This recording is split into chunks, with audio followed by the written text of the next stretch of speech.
Hello friends, मैं स्नेहा एक बार फिर आप लोगों के सामने कुछ इन्फॉर्मेशन के साथ, कुछ जानकारियों के साथ। आई होप कि ये इन्फॉर्मेशन, ये जानकारी भी आपको कुछ हेल्प और सपोर्ट कर पाए। आज मैं बात करने वाली हूँ जो करंट टॉपिक चल रहा है इस समय, कोविड-19, उसी के ऊपर।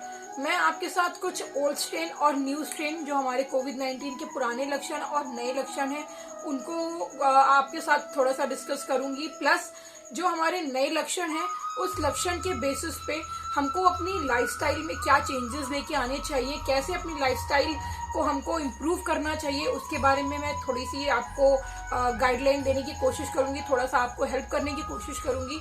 तो लेट्स सी। चलिए, एक मैं फोटो आपके साथ शेयर करती हूँ जिसमें हम ओल्ड स्ट्रेन और न्यू स्ट्रेन पे बात करने वाले हैं। तो जैसा अभी आप लोगों ने देखा कि अभी जो हमारा न्यू स्ट्रेन है वो काफ़ी अपग्रेडेड मैनर में आ चुका है। काफ़ी कुछ अपग्रेड है वो। एक नॉर्मल हेडेक होना, एक नॉर्मल लूज मोशंस या वॉमिटिंग होना भी एक साइन हो चुका है कोविड-19 वायरस इन्फेक्शन का। तो इस तरीके से हमको ये मालूम है कि अभी कोविड-19 बैक्टीरिया ने अपने आप को काफ़ी अपग्रेड कर लिया है। तो now it's a time when we have to change our lifestyle, ताकि हम इस कोविड-19 को डिफीट कर पाएं, इसे हरा पाएं। तो चलिए, मैं आपको एक कुछ इन्फॉर्मेशन, एक छोटी सी इन्फॉर्मेशन आपके साथ शेयर करूंगी कि हम ऐसा क्या चेंजेस अपने लाइफस्टाइल में लेकर के आए, अपने लाइफस्टाइल को किस तरीके से हेल्दी बनाएं, जो हमारे कोविड-19 बैक्टीरिया इन्फेक्शन से हमें हमें हेल्प कर पाए, इस इन्फेक्शन से, इस वायरस से लड़ने में। तो सबसे पहला जो इस फॉलोइंग में जो सबसे पहला मेरा पॉइंट है, दैट इज गट हेल्थ। अब ये गट हेल्थ क्यों? क्योंकि अभी आपने देखा होगा कि न्यू स्ट्रेन में एक सिम्टम है हमारा लूज मोशन या वॉमिटिंग। तो ये लूज मोशन या वॉमिटिंग हमारे गट से रिलेटेड होता है। तो अगर हमारा गट हेल्थ वीक है तो हम इस सिम्टम को बहुत जल्दी ग्रैब इन करते हैं, और जब हम इसे ग्रैब कर रहे हैं तो of course we are very easily highly infected और इन्फेक्टेड विथ दिस वायरस। तो अभी हम बात करते हैं अपने गट हेल्थ की। तो गट हेल्थ में जब भी हमने बात करी गट हेल्थ की, तो हमने, इसका मतलब ये होता है कि हमने बात करी प्रीबायोटिक एंड प्रोबायोटिक की। अब ये प्रीबायोटिक एंड प्रोबायोटिक क्या है? तो चलिए अब हम ये समझते हैं कि ये प्रीबायोटिक और प्रोबायोटिक क्या है। Prebiotic and probiotics are the good bacteria, जो कि हमारी बॉडी में प्रेजेंट होते हैं और हमारी बॉडी को, हमारे गट को पावर स्ट्रेन देते हैं, पावर देते हैं इन्फेक्शन से लड़ने का। Now when we are talking about gut health, we are talking about prebiotic and probiotic. तो हमको ये जानना बहुत ही ज़रूरी है कि अगर हमारे स्टमक की लाइनिंग अच्छी है तो ऑफकोर्स हम किसी भी तरीके के इन्फेक्शन से अपने आप को हम स्ट्रांगली उससे फाइट कर सकते हैं। ठीक है, अगर हमारी उस लाइनिंग में, अगर हमारे इस गुड बैक्टीरिया के जनरेशन में, उसके डेवलपमेंट में कुछ भी प्रॉब्लम आती है, तो हम फिर बहुत जल्दी ही इन्फेक्शन को ग्रैब करने लगते हैं। तो अब बात करते हैं प्रोबायोटिक की।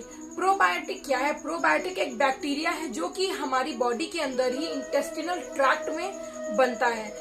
अब जब प्रोबायोटिक जनरेट होता है तो ऑफकोर्स प्रोबायोटिक को जनरेट होने के लिए एक सपोर्ट की भी जरूरत होती है, जो कि हम बाहर से दे सकते हैं। उसके इन्हांसमेंट में हम उसको हेल्प कर सकते हैं। अब हम प्रोबायोटिक को कैसे सपोर्ट दे सकते हैं?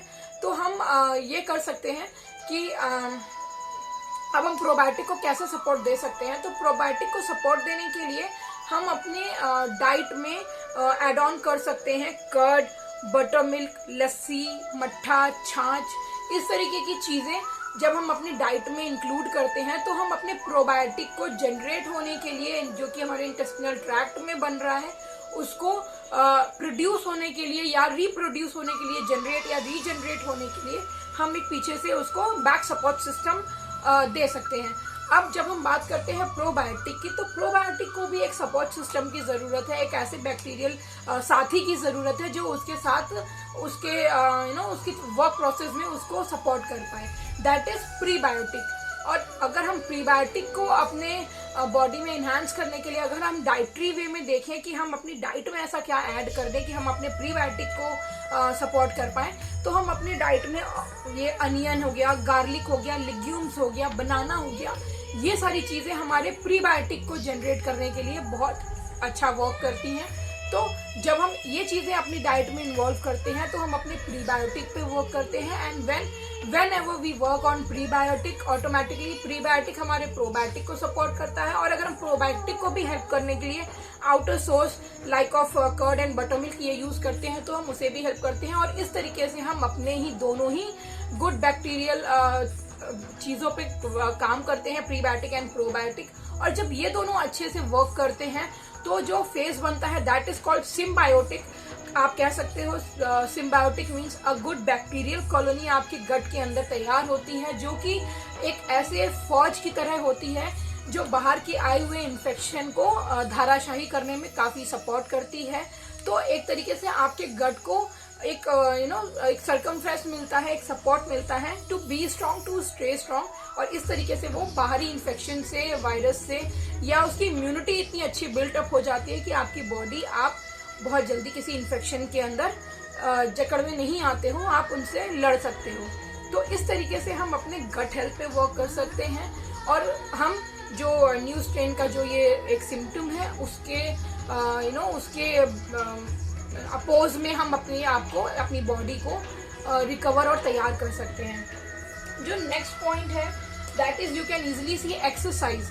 एज आई ऑलवेज से, और जिस फॉर्मूले को मैं हमेशा फॉलो करती हूँ that is 80% of our nutrition and 20% of our exercise. I mean कि जितना हमारा न्यूट्रिशन इम्पॉर्टेंट है उतना ही बॉडी में एक्सरसाइज भी नेसेसरी है।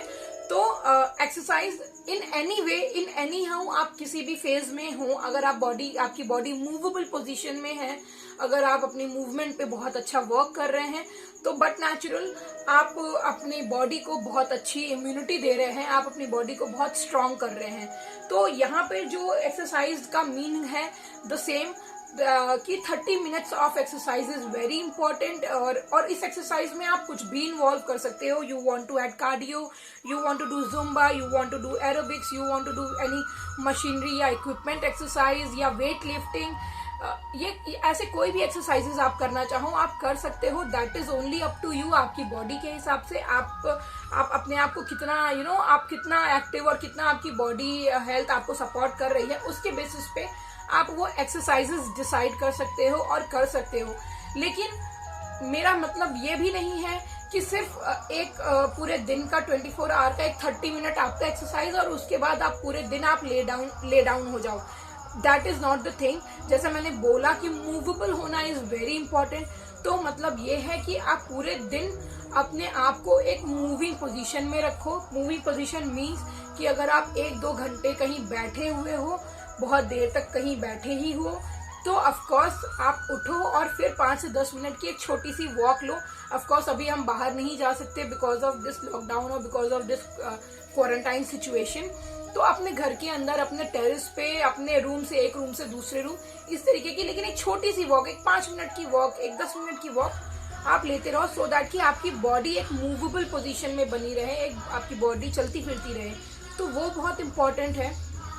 और जो अभी सिचुएशन है, जो हम लोग बात कर रहे हैं कोविड-19 की, तो जब हम बात करते हैं कोविड-19 की तो हम बात करते हैं ब्रीदिंग की। जैसा अभी आपने देखा न्यू स्ट्रेन में जो हमारा एक और लक्षण है वो ये है कि ऑक्सीजन का कम हो जाना बॉडी में, सांस का फूलना। ठीक है, तो that is we have to work on our lungs. हमको अपने लंग्स पे काम करना बहुत ज़रूरी है, जो कि हम अपने योगा के थ्रू कर सकते हैं। जैसा कि आप सभी जानते हो कि योगा के बहुत सारे आसन हैं जो हमें इनहेलिंग और एक्सहेलिंग सिखाते हैं, बताते हैं कि कैसे करना है। और हम उन एक्सरसाइजेस के थ्रू, उन आसन्स के थ्रू हम अपनी इनहेलिंग एक्सहेलिंग पावर को कैसे बढ़ा सकते हैं, अपने लंग्स को कैसे इन्हांस कर सकते हैं, कैसे बूस्ट कर सकते हैं, और ऑक्सीजन के लेवल को कैसे अपने आप को किस तरीके से कफ से दूर रखते हुए, सर्दी खांसी और कफ हो रही है अगर आपको, तो ऑफकोर्स जो आसन मैं भी आपको बताने वाली हूँ, उन आसन के थ्रू आप अपने कफ से, आप अपनी खांसियों से, आप अपने कोल्ड से भी आप अपने आप को बचा सकते हो। और इस तरीके से आप अपने ब्रीदिंग पे वर्क कर सकते हो, इनहेलिंग और एक्सहेलिंग पे वर्क कर सकते हो। तो अभी के सिचुएशन के हिसाब से, अभी के टाइम के हिसाब से yoga is very important to each and every one of us, जो हमें अपने लाइफस्टाइल में अभी इन्वॉल्व करना बहुत ज़रूरी है। और मैं आपके साथ कुछ ऐसे 11 आसन हैं जो मैं आपके साथ शेयर कर रही हूँ। वैसे तो और भी हैं, लेकिन अभी फिलहाल मैं 11 आसन आपके साथ शेयर कर रही हूँ। इन आसन में से सारे आसन is not important thing is only this कि आपकी इनहेलिंग एक्सहेलिंग प्रोसेस आप करो। तो इसमें से अगर कोई आसन आपको ऐसा लगता है कि आपकी बॉडी आपको रिटेन कर रही है ये करने के लिए, तो आप उस आसन को छोड़ सकते हो। लेकिन ऑफ कोर्स इनमें से एटलीस्ट 5 to 6 आसन तो आपने प्रैक्टिस इन करनी ही है और अपने डेली के रूटीन में इसको इन्वॉल्व करना बहुत ज़रूरी है। जो लोग ये कर रहे हैं बहुत अच्छा कर रहे हैं, पर जो अभी इससे किसी वजह से अभी इस चीज़ को शुरू नहीं कर पाए हैं, तो मेरा उनके साथ यही रिक्वेस्ट होगा, यही सजेशन होगा कि प्लीज़ आप अपने डेली रूटीन में इन आसन को ज़रूर इन्वॉल्व करें। तो लेट्स सी कि ऐसे कौन से 11 आसन हैं जो आपको इनहेलिंग एक्सहेलिंग प्रोसेस में, आपके लंग्स के वर्क में आपको हेल्प कर सकते हैं, आपको कोल्ड एंड कफ में आपको निजात दिला सकते हैं, आपको रिकवर करने में आपको हेल्प कर सकते हैं। सो लेट्स सी दी आसन्स। तो चलिए शुरू करते हैं हम लोग अपना पहला आसन। स्ट्रेट खड़े हो जाइए, अपने आर्म्स को सीधा रखिए, अपने हेड को ऊपर की तरफ स्ट्रेच करिए और अपनी ज़बान निकालकर अपने चिन को टच करने की कोशिश करिए। ये है सिंहासन। ओके, तो चलिए अब हम करते हैं अपना दूसरा आसन। दूसरा आसन है भुजंगासन। इसमें हम पेट के बल लेट जाएंगे और अपने हाथों को अपने चेस्ट के असाइड रखेंगे और उसके बाद आगे के पोर्शन को अपने चेस्ट को ज़मीन से ऊपर की तरफ उठाएंगे और गर्दन सामने की तरफ फेस करेंगे, सामने देखेंगे और इनहेलिंग और एक्सहेलिंग का बिल्कुल ध्यान रखेंगे। इस तरह से हमारा भुजंगासन। तो चलिए आइए शुरू करते हैं अपना तीसरा आसन। तीसरा आसन है धनुरासन। धनुरासन में भी हम लोग पेट के बल लेट जाएंगे और इस तरीके से स्ट्रेट लेट करके हम अपने पैर को फोल्ड करेंगे और अपने एड़ी से अपने हिप को टच करेंगे और हाथ से पैरों को इस तरीके से होल्ड करते हुए अपने चेस्ट को और अपने थाइस को हवा में रखने की कोशिश करेंगे, जिसे हम धनुरासन कहते हैं। इनहेलिंग और एक्सहेलिंग का पूरा ध्यान रखेंगे, गर्दन सामने की तरफ रखेंगे, सामने की तरफ देखेंगे। इस तरीके से हम इस एक्सरसाइज को कंप्लीट करेंगे। और अब हम करते हैं अपना फोर्थ आसन, जो कि है त्रिकोणासन। त्रिकोणासन में हम अपने हाथ और पैर को इस तरीके से वाइड ओपन करेंगे और फिर अपने घुटने को सीधा रखते हुए नीचे की तरफ ज़मीन को टच करने की कोशिश करेंगे और दूसरी तरफ के हाथ को देखेंगे। और यही काम हम सेम दूसरी साइड से भी करेंगे और इस तरीके से हम नीचे फीट टच करेंगे और अपने हाथ को देखने की कोशिश करेंगे। ये हो गया हमारा फोर्थ आसन, त्रिकोणासन। तो चलिए करते हैं अपना पांचवा आसन। पांचवा आसन है कोणासन 3। इसमें हमें बिल्कुल स्ट्रेट खड़े हो जाना है, हाथ को ऊपर की तरफ स्ट्रेच करना है और फिर नीचे ज़मीन को टच करना है और सामने की तरफ देखना है और अपनी इनहेलिंग और एक्सहेलिंग का ध्यान रखना है। जब हम नीचे की तरफ आएंगे तो इनहेल होगा और ऊपर जाएंगे तो एक्सहेल। अब हम करते हैं अपना छठा आसन, प्राणायाम। इसमें हम ज़मीन पे पेट के बल लेट जाएंगे, अपने पैरों को भी बिल्कुल सीधा रखेंगे और इस तरह से अपने पैर को सीधा करने के बाद अपने हाथ को अपने नेवल पे रखेंगे। हम अपने नेवल पे रख के अपने नाक के थ्रू हवा भरेंगे और अपने पेट को आप फील करेंगे कि अपने पेट में हम हवा भर रहे हैं, उसे हम फुलाएंगे। 3 मिनट तक हम ये इनहेलिंग प्रोसेस करेंगे। उसके बाद हम 4 मिनट के लिए उस हवा को अपने अंदर होल्ड करने की कोशिश करेंगे और फिर 5 मिनट तक के लिए हम उसको एक्सहेल करेंगे। और ये इनहेलिंग और एक्सहेलिंग प्रोसेस हम कंटिन्यू इस तरह से इस प्राणायाम में करेंगे। ओके, चलिए तो अब हम अपना 7वां आसन करते हैं। 7वां आसन है भ्रामरी प्राणायाम। भ्रामरी प्राणायाम में या तो हम अलती पलती मार के बैठ सकते हैं या तो हम इस तरीके से चौकड़ी बनाकर अपने पैरों को एक दूसरे में फंसा के बैठ सकते हैं। आप अपने हाथों को इस तरीके से रखिए और आप अगर चाहें तो आप अपनी आंखें बंद करके ओम का उच्चारण कर सकते हैं और अगर आप चाहें तो भ्रामरी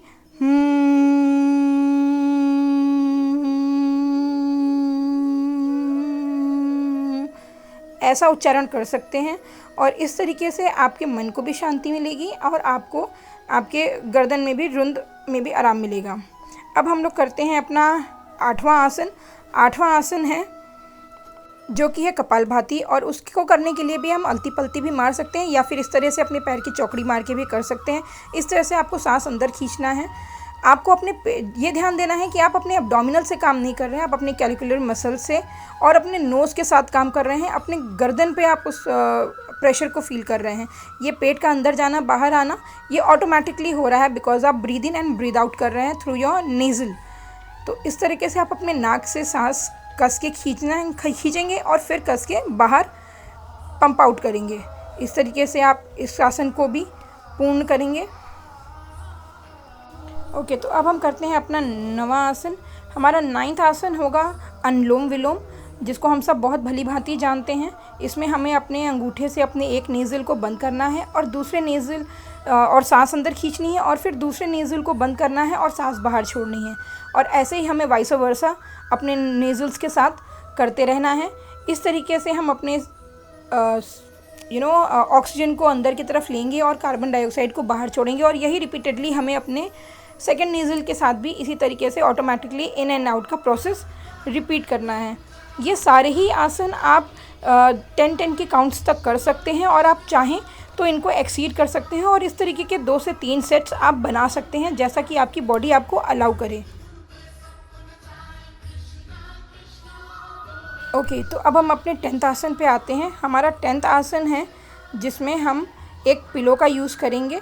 उस पिलो को हमने फोल्ड कर लिया, या आप डबल पिलो ले सकते हैं। ऐसे अपने चेस्ट के नीचे रखेंगे, पैरों के बल पे बैठेंगे, चेस्ट के नीचे ऐसे उसको रखेंगे, और फिर अपने नाक से बहुत तेज़ मुंह बंद रख के नाक से बहुत तेज़ प्रेशर देते हुए आप हवा को बाहर निकालने की कोशिश करेंगे। और फिर सेम वही प्रोसीजर आप अपने मुंह के साथ करेंगे। आप अपने मुंह को खोल करके वाइड अपने मुंह से हवा को प्रेशर दे करके बाहर निकालने की कोशिश करेंगे। इस तरह से आप इस एक्सरसाइज को करेंगे, जिसे हम प्रोनिंग भी कहते हैं। आप इस आसन को भी अपने लिए कर एक और छोटा सा एक्सरसाइज या आसन आप इसे भी कह सकते हैं, जो कि जिसमें हमको अपने ओठों को पाउट सिचुएशन में बांधना है और हवा को वैसे ही अंदर की तरफ खींचना है। और देखिए, आपके गाल पूरे दब जाएंगे जब आप हवा अंदर की तरफ लेंगे, और फिर ओ बनाते हुए ही उस हवा को बाहर की तरफ निकालना है। थोड़े टाइम के लिए हवा को खुद के अंदर होल्ड करना है, और फिर ओ बना के उस हवा को बाहर निकालना है। इस तरह से इनहेलिंग और एक्सहेलिंग पर आप वर्क करेंगे। और इसको भी आप चाहें तो खड़े होकर कर सकते हैं, आप चाहें तो अलती पलती मार के, या फिर अपने पैरों को टाई अप करके भी कर सकते हैं। ये सारे ही एक्सरसाइजेस आपको बहुत ही बेनिफिट देंगे, आपको इनहेलिंग एक्सहेलिंग में बहुत आराम देंगे। आप ये 11 आसन अपने डेली लाइफस्टाइल रूटीन में शामिल करते हैं तो आपको ज़रूर कफ एंड कोल्ड से आराम मिलेगा, और आप उनसे दूर भी रह पाएंगे। Thank you very much. जैसे मैंने प्रोबायोटिक की बात की ना, मैंने आपको बोला ना कि आप प्रोबायोटिक ऐड कर सकते हो, लेकिन हाँ, अगर आप कोई भी आप सप्लीमेंट्री लेना चाहते हो प्रोबायोटिक के लिए, या बी कॉम्प्लेक्स लेना चाहते हो, तो आप एक बार डॉक्टर मेडिकल हेल्प ज़रूर लेना। लेकिन एक प्रोबायोटिक और है जो कि फाइटोन्यूट्रिएंट है, जो कि मैं यूज़ करती हूँ बिना डरे। मैं उस प्रोबायोटिक को आपको ज़रूर आपके साथ शेयर करना चाहूँगी। And if anyone is interested in that कि वो क्या है, या उसको अगर आपको यूज़ करना है तो आप कैसे यूज़ कर सकते हो, अगर आपको कोई भी ऐसी इन्फॉर्मेशन चाहिए तो आप मुझे नीचे दिए हुए लिंक, जो मैंने डिस्क्रिप्शन बॉक्स में लिंक दिया है पेज का, मेरे उस पेज पे जा करके आप मुझे कमेंट कर सकते हो, या फिर यहाँ पे ही आप मुझे कमेंट बॉक्स में लिख सकते हो। I will reply to you. और इस तरीके से आप अपने आप को अपनी इम्यूनिटी पे काम भी कर सकते हो। सो ये प्रोसीजर में आपको बहुत इंपॉर्टेंट चीज़ जो एक याद रखनी है, जो हम अपनी ब्रीदिंग प्रोसेस का एक पैटर्न बताते हैं, जो कि है 3 मिनट का इनहेल करना, 4 मिनट के लिए उसको होल्ड करना, और 5 मिनट के लिए एक्सहेलिंग देना। ये प्रोसीजर के थ्रू आप अपने लंग्स की क्षमता को भी समझ सकते हैं, और अपने लंग्स को और अप्रोप्रिएट वे में उसको बूस्ट भी कर सकते हैं। तो इस तरीके से आप अपनी एक्सरसाइज के थ्रू, आप अपने आसन के थ्रू अपने लंग्स पे वर्क कर सकते हैं। आप अपने आप को इम्यून बना सकते हैं, आप इस कोविड-19 के लिए प्रिपेयर हो सकते हैं। तो इस तरीके से आप इन आसनों का बेनिफिट लें। अब जो नेक्स्ट पॉइंट मैं बात कर रही हूँ, जिसमें हम बात करते हैं स्लीप एंड रेस्ट की, जो हमारा 3rd पॉइंट है, स्लीप एंड रेस्ट। तो जैसा कि आप जानते हैं, हम हमेशा ये बात कह रहे होते हैं कि sleep is very important to everyone in any case. ठीक है, तो अगर आपकी नींद नहीं पूरी हो रही है, अगर आप एक प्रॉपर नींद नहीं ले रहे हैं, तो ऑफकोर्स आपकी बॉडी काफ़ी सारी प्रॉब्लम्स, काफ़ी सारे हार्मोनल चेंजेस से जूझने लगती है। क्योंकि होता क्या है एक्चुअली, जैसे हम लोग एक नॉर्मल, अगर आप एग्जांपल लो, अगर हम किसी मशीनरी की बात करें, तो अगर वो सेल से मशीन चलती है, तो जब उस मशीन का सेल खत्म होता है तो वी रिप्लेस दैट सेल, और फिर हमारी मशीन एक्टिव हो जाती है। उसी तरीके से हमारी बॉडी है। अच्छी चीज़ क्या है, हमारी बॉडी ये काम हर दिन करती है। हर दिन हमारी बॉडी के अंदर हार्मोन्स जो चेंज हो रहे होते हैं उनकी रिकवरी होती है, वो रीजनरेट होते हैं या रिप्रोड्यूस या प्रोड्यूस हो रहे होते हैं। हमारे जो सेल्स हैं वो हमेशा रिकवरी प्रोसेस में चलते हैं, रीजनरेट की प्रोसेस में चलते रहते हैं। और basically most of the time ये काम रात में होता है, जब आप एक अच्छी नींद ले रहे होते हैं तो हमारी बॉडी इस प्रोसेस को कर रही होती है। तो अब क्या है, अब जब आप अगर अच्छी नींद नहीं लोगे तो जैसा एक जनरल वो है कि हमारे जो दो हार्मोन्स हैं, जो लेप्टिन और ग्रेलिन है, हमारे जो दो हार्मोन्स हैं, ये दोनों हार्मोन्स रात में सिक्रीट होते हैं। तो अगर आपकी नींद अच्छी नहीं है तो ऑफकोर्स हमारे हार्मोन्स की सिक्रीशन में चेंजेस होंगे और वो चेंजेस हमारे हार्मोनल इम्बैलेंस का रीज़न बन सकते हैं। और ये इम्बैलेंस कॉज करता है कई बार वेट के रिगार्डिंग भी, कई बार आपकी बॉडी फिटनेस, आपकी इम्यूनिटी के रिगार्डिंग भी। अगर आपकी नींद अच्छी नहीं है तो आप अपने आप को रिकवर अच्छा नहीं कर पाओगे। एंटी एजेंट्स, एंटीबॉडीज जो हमारी रात में बनती हैं, जो एक्टिव होती हैं, जो पावरफुल होने के प्रोसेस कर रही होती हैं, वो हमारा नहीं होता है, जिसकी वजह से हमारी एंटीबॉडीज या हमारी एंटी एजेंट्स कम बनते हैं, हमारे इम्यून सिस्टम हमारा वीक हो जाता है उसकी वजह से। और आपने देखा होगा जनरली एक क्राइटेरिया रखा गया है कि हर एक एज ग्रुप के बेसिस पे डिसाइड करके रखा गया है कि किस एज के लोग को कितनी नींद की जरूरत होती है, उन्हें कितनी नींद लेनी चाहिए। तो एज सच हम देखते हैं कि एक जनरल फंडा बोला जाता है कि 8 घंटे की नींद एल्डर्स के लिए 8 घंटे की नींद इज सफिशिएंट। तो जब हम बात करते हैं 8 घंटे की नींद, तो होता क्या है ना, हम अगर किसी को बोल रहे होते हैं आप 8 घंटे की नींद लेना, तो लोग क्या कंसिडर करते हैं, गोइंग टू बेड, वो अपना टाइम देखते हैं और कहते हैं कि इस समय से इस समय तक हाँ वी कंप्लीटेड 8 आवर्स और हम अपनी नींद हमने ली 8 घंटे की। लेकिन एक्चुअली में ऐसा नहीं हो पाता है। क्यों? क्योंकि देखिए, आप बेड पे गए हैं सोने के लिए, that is the other thing, और आप सो गए हैं, that is the other thing. तो होता क्या ना, जनरली हम कभी भी ये बात कह ही नहीं सकते कि हम इतने घंटे की नींद एग्जैक्टली पूरी करते हैं, हम लेते हैं, क्योंकि हमें पता ही नहीं होता है कि हम बिस्तर पे कब गए और कितने टाइम बाद हमें नींद आ गई। तो मैं जो बात करती हूँ, मैं कहती हूँ quantity of sleep doesn't matter that much, जितना हमें मैटर करता है क्वालिटी ऑफ स्लीप। तो हमें हमेशा अपनी क्वालिटी ऑफ स्लीप पे काम करना चाहिए, हमें हमेशा अपनी स्लीप की क्वालिटी पे ध्यान देना चाहिए। अब आप बोलोगे कि वो कैसे कोई कर सकता है, मतलब वो कैसे आप कैलकुलेटिवली कैसे समझ सकते हो कि आप अपनी क्वालिटी ऑफ स्लीप पे वर्क कर रहे हो कि नहीं, आपकी स्लीप की क्वालिटी क्या है। तो उसका बेस्ट तरीका है समझने का कि जब कभी भी आप सो के उठो ना, अगर आपको थोड़ा सा भी टायर्डनेस, थोड़ा सा भी अनइजीनेस लग रहा है, तो दैट इज कि आपकी नींद वो वाली नींद नहीं थी जो आपको आपकी बॉडी को दोबारा से रीजनरेट कर पाए, आपको वो पावर बूस्टर का काम कर पाए आपके लिए।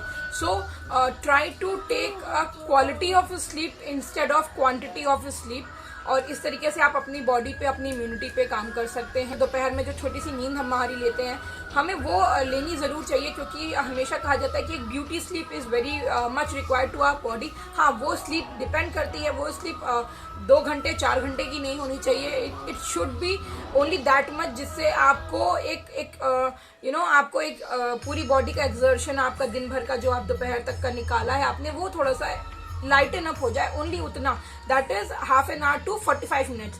बस एक छोटी सी झलक, एक छोटी सी झपकी उस समय आपकी वो नींद की होनी चाहिए।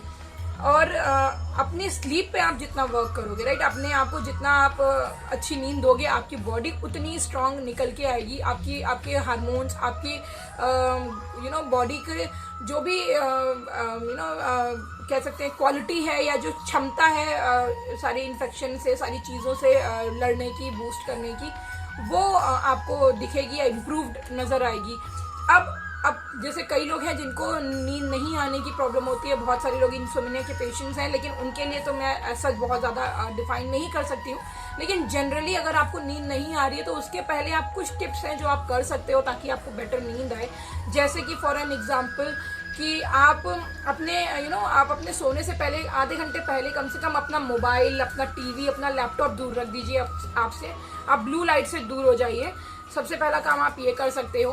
दूसरा काम आप जो कर सकते हो कि go and have chit chat with your family instead of being on phone और लैपटॉप और समथिंग।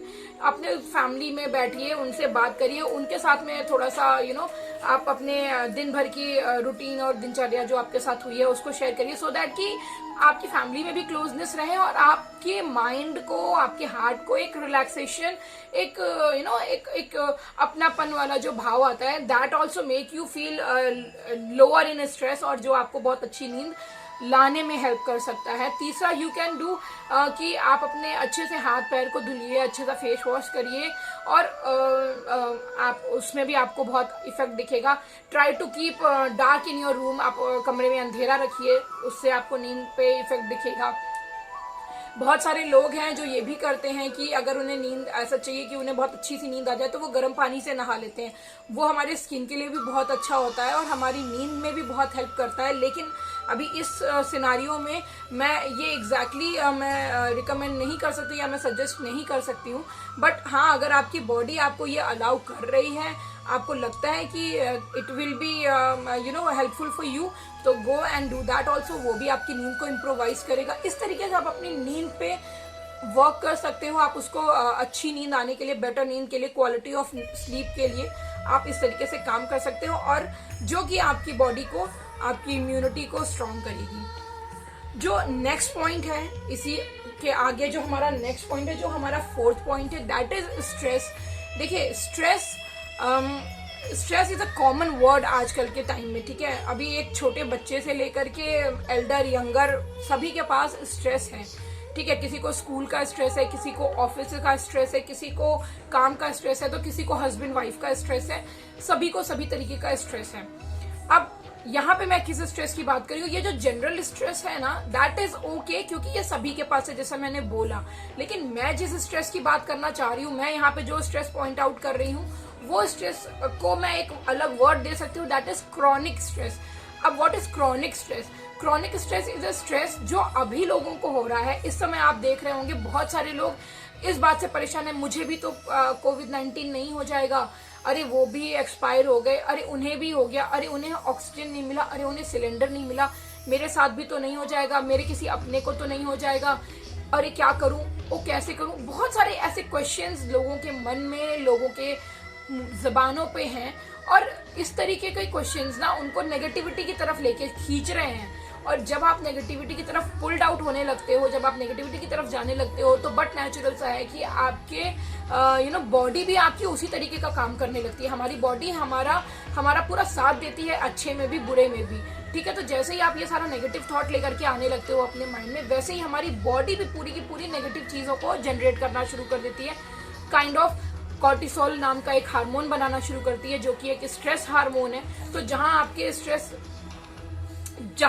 स्ट्रेस बनने शुरू होते हैं, वहीं तुरंत बॉडी कॉर्टिसोल हार्मोन निकालना शुरू करती है, और वो आपके स्ट्रेन को, आपके स्ट्रेस को और बढ़ाती है और आपकी इम्यूनिटी को हार्म करती है। दूसरा क्या होता है, अभी एक्चुअली स्ट्रेस इस समय स्ट्रेस आने का जो मेन सॉर्ट ऑफ जरिया है ना, जो आपके मैसेजेस आ रहे हैं, व्हाट्सएप पे आ रहा है, फेसबुक पे आ रहा है, इंस्टा, ट्विटर, सभी पे एक इन्फॉर्मेशन आ रही है। क्या होता है ना, हम लोग क्या करते हैं, हम लोग नेगेटिविटी की तरफ ज्यादा चले जाते हैं। हम लोग पॉजिटिव पॉइंट्स को बहुत कम गैदर इन करते हैं, बहुत कम पकड़ते हैं, हम नेगेटिविटी की तरफ ज्यादा चले जाते हैं। तो इन्फॉर्मेशन इज इम्पोर्टेंट, क्योंकि अभी हम लोग घर की चार दीवारी के अंदर है, तो यस ऑफकोर्स हमें बाहर क्या हो रहा है, चीजें कैसे बदल रही हैं, क्या बदल रही हैं, वो जानना इज जरूरी। लेकिन वो कितना जानना है वो हमें डिसाइड करने की जरूरत है, हमें अपने हिसाब से उसको चूज करने की जरूरत है कि हमें कितना जानना है। किसी भी इंफॉर्मेशन को रबड़ की तरह लंबा करने से बेटर है कि हम सिर्फ उतनी इंफॉर्मेशन रखें जितनी इंफॉर्मेशन हमारे काम आने वाली है, राइट। तो उससे क्या होता है, क्योंकि एक्चुअली क्या है ना, जब आप जितनी ज्यादा आप नेगेटिविटी की तरफ जाओगे, जितनी ज्यादा आप नेगेटिव इन्फॉर्मेशन को अपने दिमाग में लेकर के आओगे, उतना बॉडी आपका उसी तरीके से काम करता है। एक्चुअली बॉडी भी हमारे हर थॉट प्रोसेस के साथ साइमल्टेनियसली वर्क कर रहा होता है। अगर आप नेगेटिव चीजों को ज्यादा अपने दिमाग में ला रहे हो, ज्यादा उसके बारे में सोच रहे हो, ज्यादा नेगेटिव थॉट्स अपने मन में लेके आ रहे हो, तो आपकी बॉडी भी कॉर्टिसोल नाम का एक हार्मोन जनरेट करने लगती है, जो आपको एक स्ट्रेस हार्मोन कहलाता है, जो आपको स्ट्रेस देता है, आपकी इम्यूनिटी को वीक करता है और जैसे जैसे आपका वो कॉर्टिसोल हार्मोन बढ़ता जाता है वैसे वैसे ऑफ कोर्स आपका नेगेटिव थॉट भी बढ़ता जाता है, आपका एक डिप्रेशन जोन भी आना शुरू हो जाता है, आपकी इम्यूनिटी खत्म होने लग जाती है। और कई बार क्या होता है कि आपकी जो एंटीबॉडीज हैं, जो आपकी एंटी एजेंट्स हैं, वो प्रॉपरली वर्क नहीं कर पाते हैं, उनका जनरेशन होना, उनका प्रोड्यूस होना वो कई बार ब्लॉक होने लगता है बिकॉज ऑफ दिस हार्मोन्स। इस तरीके की नेगेटिव थॉट्स की वजह से जो हार्मोन्स बॉडी बना रही है उसकी वजह से वो एंटीबॉडीज पे काम नहीं कर पाती है। तो ये भी चीज़ें होती हैं। और थर्ड पॉइंट क्या होता है, जैसे जो हमारा WBC है, जो हमारा वाइट ब्लड सेल्स हैं, जो हमारी WBC है, वो लिम्फोसाइट्स भी कम जनरेट करने लग जाती है, जो हमारी इम्यूनिटी, हमारी इम्यून सिस्टम को वीक करती है, हमारे एंटीबॉडीज, एंटी एजेंट्स को वीक करती है। दैट इज़ कि हमारी बॉडी वापस से एक ऐसे जोन में जाना शुरू हो जाती है जहाँ पे वो बहुत जल्दी ही इन्फेक्शन को, वायरस को पकड़ ले, ग्रैब कर ले या उसकी वजह से इन्फेक्टेड हो जाए। तो हम इसी वजह से कई बार ऐसा होता है हमारे, इसीलिए आपने देखा होगा ना, नेगेटिव थॉट से दूर रहो, बी पॉजिटिव, स्टे पॉजिटिव, हम लोग ये हमेशा कहते हैं। वो it is only because of कि आप अपने स्ट्रेस को कम रखिए, आप अपने माइंड को काम रखिए और आप नेगेटिव थॉट की तरफ ना जाएं। उसको अवॉइड करने के लिए आप क्या कर सकते हो, उसको अवॉइड करने के लिए, अपने स्ट्रेस को कम करने के लिए, अवॉइड करने के लिए आप सबसे पहले तो इन्फॉर्मेशन सिर्फ उतनी ही लो जितनी आपको ज़रूरत है। बहुत ज़्यादा डिटेलिंग करने की कोई भी ज़रूरत नहीं है। कोई भी कोई भी व्हाट्सएप, फेसबुक पे जो न्यूज़ आ रहे हैं, सारे न्यूज़ सही हैं, सारी इन्फॉर्मेशन, सारे फोटोज सही हैं कि नहीं, कुछ डॉच किए हैं कि नहीं, वो आपको नहीं पता है। तो so don't go for the numbers, don't go for that kind of sort of information. आप उन सब चीज़ों से बचिए। आप मेडिटेशन करिए, आप थोड़ा सा अपने आप को रिलैक्स करिए। कुछ अभी आजकल बहुत मोटिवेशनल सॉन्ग्स आते हैं, बहुत सारे मोटिवेशनल चैनल्स हैं, बहुत सारे मोटिवेशनल लोगों के प्रवचन सॉर्ट ऑफ चीज़ें आती हैं। तो इस तरीके से आप अपने स्ट्रेस पे वर्क कर सकते हैं, आप अपने स्ट्रेस को कम कर सकते हैं ताकि आपकी बॉडी इम्यून रहे, आपकी बॉडी की इम्यूनिटी सिस्टम पे वर्क करने वाले एंटी एजेंट्स, एंटीबॉडीज, आपके हार्मोन्स प्रॉपरली अपना काम करते रहें। अब जब हम लोगों ने ये अपने लाइफस्टाइल के अंदर थोड़े से चेंजेस किए, थोड़ी सी इम्प्रूवमेंट लेकर के आए, तो हमें और क्या चीज़ है जो हमें फॉलो करनी है, वो है जो मेरा 5th पॉइंट होगा, वो है कोविड अप्रोप्रिएट बिहेवियर। एक्चुअली देखिए, इसके अंदर वो पॉइंट्स हैं जो जनरली अभी हम सभी लोग फॉलो कर रहे हैं। इनफैक्ट कोविड-19 की गाइडलाइंस में है, कई जगह हम लोगों ने इस बारे में सुना है, व्हाट्सएप पे, फ़ोन में, न्यूज़ में हमें काफ़ी इन्फॉर्मेशन मिल चुकी है। तो मैं बस एक छोटा सा क्विक रिमाइंडर के तौर पे इसको बोलना चाहती हूँ। उनमें से सबसे पहला है मेरा मास्क, जो हम सभी लगा रहे हैं। बस इसमें एक छोटा सा चेंज या छोटी सी एक इन्फॉर्मेशन मैं आपको ऐड करना चाहती हूँ। Try to use a cotton mask instead of using a disposable mask. ठीक है, एक वो चेंज आप कर सकते हैं। और क्या होता है ना, हम जैसे हाईली इन्फेक्टेड एरिया में हैं तो हमें मास्क बहुत सतर्कता के साथ यूज़ करना चाहिए। कई बार ऐसा भी है कि अगर आप कुछ सीरियस जगहों पे हैं, बहुत ज़्यादा इन्फेक्शियस एरिया है वो, तो हम उसको प्रेफर करते हैं, या मैं उसको सजेस्ट करूँगी, आपसे रिक्वेस्ट करूँगी कि उसको आप अपने घर में भी यूज़ करें। बट हाँ, ये भी है कि बहुत टाइम तक मास्क लगाने से हमारी ऑक्सीजन का भी इशू हो रहा है। सो इसीलिए कॉटन मास्क अगर आप यूज़ करोगे तो आप इन सब चीज़ों से अपने आप को अपने आप को आप कोप अप कर पाओगे इन चीज़ों के उसमें। जो मेरा नेक्स्ट पॉइंट है, जो कि है hand wash. Of course hand wash करना अभी तो बहुत ही इम्पॉर्टेंट है, और हम लोगों को ये स्टार्टिंग से समझाया गया। 1 साल पहले भी हम लोगों ने हैंड वॉश को प्रॉपर समझा था कि हमारे हाथों के बीच में, हमारे अप एंड डाउन सारे टिप पॉइंट्स, हमारे सारे हैंड वॉश के जो पोर्शंस हैं, हमें प्रॉपरली हैंड वॉश करना चाहिए ताकि हम इस बैक्टीरिया से, इन जर्म्स से अपने आप को सेफ रख पाएँ। तीसरा पॉइंट है सैनिटाइज़र। ऑफ कोर्स अगर आप बाहर हैं, अगर आप ऐसी जगह पे हैं तो कि जहाँ पे आपको पानी का इतनी आपको इतना अवेलेबिलिटी नहीं है, तो of course sanitiser is the best option to opt. और आप अपने आप को सैनिटाइज करते रहें, आप अपने हैंड्स को सैनिटाइज करते रहें। Try not to touch your nose और your mouth while being outside, while being at that area जहाँ पर ऐसा कुछ इन्फेक्शियस आपको लग रहा है। तो वहाँ पर बिफोर सैनिटाइजिंग और बिफोर डूइंग हैंड वॉश अपने मुंह को, अपने नाक को आप ना छुएं, ना टच करें। जो नेक्स्ट पॉइंट है वो है social distancing. Yes, of course we are following it. हम लोग अभी एक तरीके से होम क्वारंटीन है, लॉकडाउन सिचुएशन में चल रहे हैं, अपने आप को बहुत स्टक्ड इन पा रहे हैं, तो हमको उस चीज़ को भी मेंटेन करके रखना है, उस चीज़ को भी बैलेंस करके रखना है. Then next is vaccination. Yes of course vaccination is very important. तो प्लीज़ आप प्रॉपर एक इन्फॉर्मेशन लीजिए कि वैक्सीनेशन किस एज से किस एज तक के लोगों को अभी लग रहा है, क्या हो रहा है, और क्या क्या चीज़ें उसके अंदर जो भी उसके नॉर्म्स के थ्रू जो भी चीज़ें हो रही हैं उसके थ्रू जा करके वैक्सीनेशन लीजिए. That is a very important thing. इस तरीके से आप अपने लाइफस्टाइल में, अपनी हेल्दी लाइफस्टाइल में आप चीज़ों को इंडल्ज करेंगे तो ऑफकोर्स आपको आपकी बॉडी को आपको एक इम्यूनिटी, एक स्ट्रांग इम्यूनिटी मिलेगी और आप कोविड-19 जैसे वायरस से, इन्फेक्शन से अपने आप को बचा पाएंगे. And thank you for being with me. और don't go outside, stay inside, but still rock the world because you are very important to your family, to yourself. So stay safe, stay positive, be healthy, be happy. Thank you very much.